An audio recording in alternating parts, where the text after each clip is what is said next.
And hello there, my darlings. You are dishing tea with Big Meats right here on Facebook and YouTube and all those other different social media outlets. Y'all know I like to come to y'all while I'm up in here making donuts and carrying on. I'm currently walking the garage and things of that nature. However, what I want to do is come to you and discuss Iyanla Fix My Life, child. Hey, baby, that damn Trina Braxton. Trina and her ex-husband and things of that nature. Yeah. Did you guys catch that episode? Well, if you did, honey, then you'll understand. I'm going to give my commentary on it, and hopefully it'll shed a little light, and we can get a good discussion going, and all of those particular kind of shenanigans. But before we do all that, let me let you guys know, it is okay to follow me here on YouTube, honey. Click the little subscribe button and make sure you hit the little bell so that you know anytime that I am posting up new videos and things of that nature. And you can follow me, honey, and talk shit with me and all that other good shit. Okay. At the same time, honey, please go to my website and visit www.dishingtea.com, www.dishingtea.com for everything Dishing Tea with Big Meats. I want you to find out about my new book, Revelations, Affirmations, and Confirmations, which is on sale now. And also, you can find out more about my new fragrance line, honey, my fragrance oils, sensuality, honey. It's all about the tea, baby. Okay? So, yeah, go to dishingtea.com for more information and how you can make your purchases and things of that nature. And thank you for your love and your support. Now, let's get into this because I'm going to be kind of brief, honey, about it because it doesn't take a lot to talk about what has transpired. Now, did you guys catch the episode, honey, Miss Trina? And I can't think of her ex-husband's name right now. I don't want to say Rob. But whatever. Anyway, the whole idea with this particular do-wah diddy, honey, is that it has just upset me that they have gone out of their way to not deal with their issues. You know what I'm saying? One of the things about the show with Iyanla is that I love the show, but in this particular instance and in a couple others, what got me was I wish that we had a better edit. I'm gonna have to put that on the production team, not on Iyanla, but on those who edit that damn thing, because there were some nuances that should have come out considering the child and the children, honey. Because did you notice that the story revolved around the ex-husband and the youngest child? Okay, I thought that was rather interesting. Did you? In understanding that their relationship was in turmoil and carrying on. I also thought that we should have seen more of the interaction between the babies and their mama, because when it was discovered that their mama, you know, sit up there and being inappropriate with the conversations and carrying on, I felt that we should have explored that just a little more. However, maybe it might have been a little too much for television, you know what I mean? And maybe they didn't want to have so much exposed or whatever. However, I thought that would have been the tea had we seen more of that interaction. Also, what would have given us life, baby, would have been for that oldest boy to sit down there and give us his 411 on what he thought everything should have been. You see what I'm saying? That oldest boy, there was no storyline with him. And I'm trying to get that. I'm trying to understand how he felt that he was somewhat immune to all of that, or felt as though that, you know, it didn't necessarily gel with him or affect him in certain kind of ways. I found that to be rather interesting. But also, I would have loved to have seen more of the interaction with Iyanla and the ex-husband, because when it came about that he had to voice his opinion and voice his feelings that Miss Trina was a bully, and Miss Trina sat down there and I won't say emasculated him, but she bullied him a lot and this, that, and the other. And when it was discovered that this was something that was a part of his history, see, I would have loved to have seen that, to go into that, because I know they did in order for that to come up. It's just that on that damn editing floor, honey, they edited that to where it only gave us a piece of it and not the whole thing. And that's where my, I think that's where my disdain is. I'll put it that way. My disdain for this particular episode is because of how the editors decided to tell this particular story. Okay, now, how about the fact that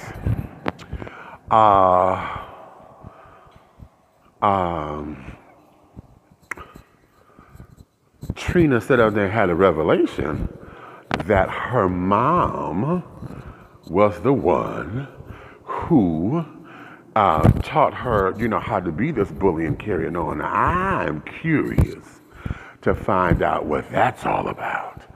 How Miss Evelyn is going to deal with that. And I wonder if that's going to come up in any of the episodes of the Braxtons, because I stopped watching it a while ago. I tried to stay up with it and carry it on, but that whole reality TV thing, honey, just don't do me like that. So I'm out of the loop with it. However, if this comes up in the television series, honey, how they dealt with it, how Miss Evelyn may have felt about that, you know what I'm saying? And see, then too, here's the ticket, because y'all know Miss Evelyn, honey, considers herself to be a life coach as well. She's a minister and things, and she considers herself to be a life coach. So to have one life coach tell another one, honey, this is what you taught your daughter, and this is what, your representation of love and stuff is, that would be the inside scoop. You know what I'm saying? That would be absolutely TT. So I would love to have seen how that was going to play out. You know what I'm saying? Also in that, there was another nuance that I thought was very interesting. And that there is, one of the things I always teach is that, even during breakups and carrying on, we always gravitate back to that which is familiar to us. You know what I'm saying? So for her and Trina and the ex to still have sex and this, that, and the other, I found that to be very interesting, but not uncommon, because that's something that we do. It's human nature for us to do that. You know what I'm saying? We go back to what's familiar to us. But at the same time, also what I found to be very interesting was the fact that they chose to be in each other's lives, to talk about their dating experiences and carry on. And I thought that to be very, very interesting, considering that you divorced this child because you felt as though you couldn't trust him and things of that nature. But now that y'all feel as though y'all are friends, you want to trust him with telling him your intimates about how you're dating and carrying on. Now, I find that to be absolutely interesting. You know what I'm saying? How is it that you guys are able to still share those kinds of stories and those kinds of things, claiming to be friends, and yet y'all still fucking? Interesting. So see, I would have loved to have seen what come out on that cutting room floor, that editing floor. See, Iyanla, girl, let me tell you, honey, when I get you on my show, when we start dishing tea, girl, see, I want to know what's on that editing floor and how you guys sit down here and make that happen so that the children can understand what this is, or so that you can shape the show. Because, we as the consumers and as the audience, honey, we have to take it at face value. And as we're taking this stuff at face value, we end up getting caught up in what you're showing us. But understanding this particular kind of work requires a lot because, see, we see that, cut to this day and cut to that day and this, that, and the other. So that means there's more to it, And I would love, again, just to be on that cutting room floor, honey, to see the footage of what didn't make it to the show that helped to tell the story, that helped to shape what has been going on with the people. You know what I'm saying? That is where I think all of this is. And then I'm going to say this, because looking at that oldest boy, child, I'm telling y'all, honey, I believe her oldest boy is family, honey. Okay, now, I'm not going to put that out there just to be trying to spill dirt or to be venomous or anything like that. I was looking at his mannerisms and carrying on. He's rather attractive, and then he's a big boy on top of it. Now, us in the big boy community, honey, we done fell in love with that little chunky thing, child. Okay, so in that, we were looking at him, and honey, yes, child, that's tea. I believe that might be something that they didn't want to discuss if my suspicions are right, okay? Because that could be just a workable theory, and no, I'm not trying to make the boy gay because I am or whatever. I'm looking at him and, really trying to understand his particular plight because he didn't have a storyline. He said, him being a little older and things he didn't have to deal with, what the younger baby had to deal with as far as him feeling abandoned or whatever. That wasn't his plight, he said. So if that wasn't his plight, the question becomes, what is? Now here's something else that I found to be very interesting. When Iyanla asked the ex-husband, what did you teach this boy about being a man? And he said, nothing. And he felt that that the biological father was the one who should have been in the child's life, and that the little boy, the children, should have gotten that kind of love from their father. Now, I found that to be rather interesting because you came into Trina's life when this boy was 2 years old. The baby was 2. Okay, so if he was 2, the oldest was, they were 3 or 4 years apart. So let's just say that the oldest boy was 6. Okay, so they were kids, toddlers.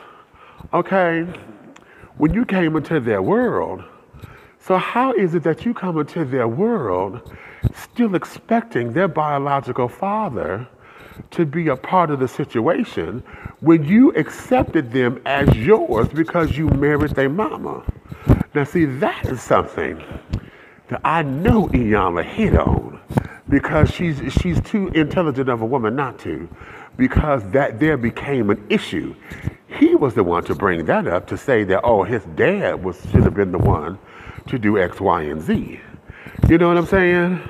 So if he felt that way, honey, I'm telling you, there's more to this story, because the questions, where are their father? I mean, where is their father? I'm going to say that they have the same dad. If not, where are their fathers? If there's more than one, I don't know. We don't know that for sure. That was never. I don't think that was discussed. And if it was, I wasn't on. It probably came out in the reality show, and I don't know anything about it. So whatever the case is, where was the interaction of the dad? You see what I'm saying? So I know that was on that cutting room floor, because he brought that up and said, no, he felt that wasn't his responsibility. How do you feel that's not your responsibility, child? And you coming up in here being married to this woman, and you're living in the house and helping her raise her children. So how did that not become your responsibility? I wonder. You see what I'm saying? And then when he said that he did not feel like he was good enough, really? that spoke volumes.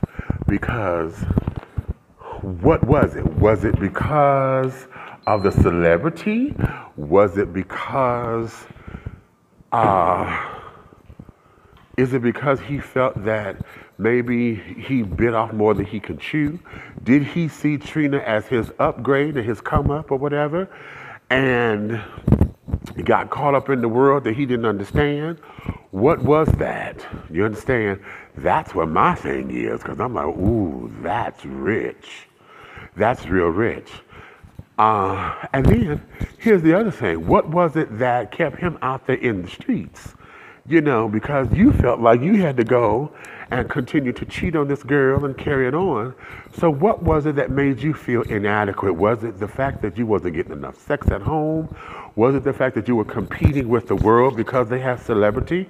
Was it the business ventures? What was it that you felt kept you inadequate, that you couldn't compete or couldn't stand up or couldn't deliver as a husband?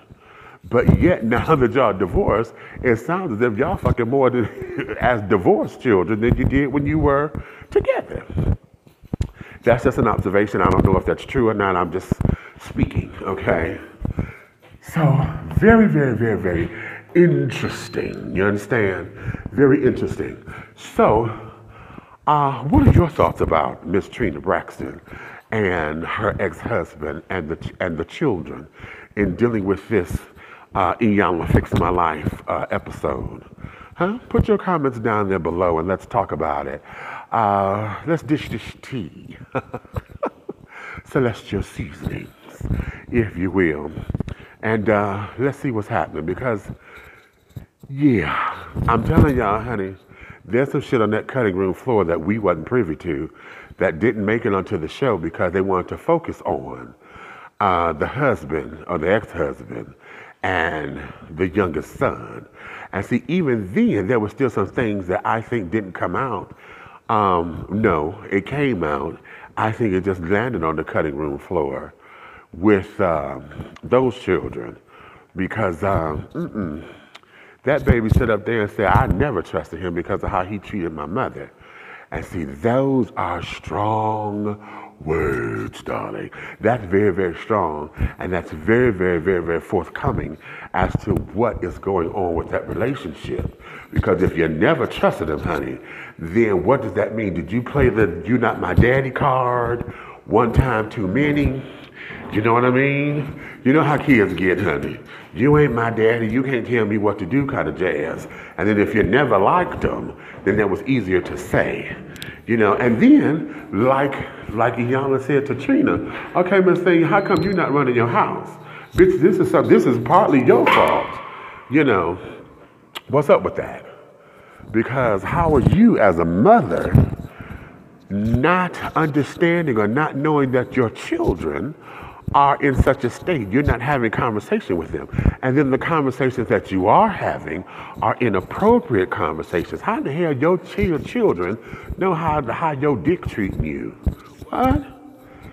You know what I'm saying? How is it that your children have become your sounding board and not your sisters, not your mother, not your good girlfriends or whatever? Your children are sitting up there becoming your sounding board. And then there's kids. It's not like they were, you know, adults and you're sitting down saying, oh, this is what's happening.